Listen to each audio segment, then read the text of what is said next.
Jadi tidak semua jenazah kondisinya sama. Secara garis besar jenazah itu akan berada di dalam tanah karena kita dari tanah untuk tanah dan akan berdasarkan itu di Kutobang kena kurang pahlawan.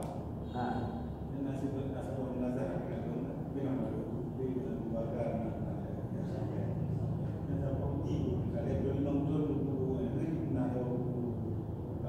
lampanya masih utuh. Iya. 35 tahun luar biasa. Apakah tidak terjadi pembusukan? Allah berkehendak kepada hambanya.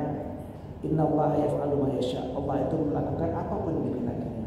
Allah banyak memberikan contoh. Contoh ini terjadi bagi orang-orang yang disayang oleh Allah. Lalu ini diklaim kalau seandainya ini terjadi pada orang-orang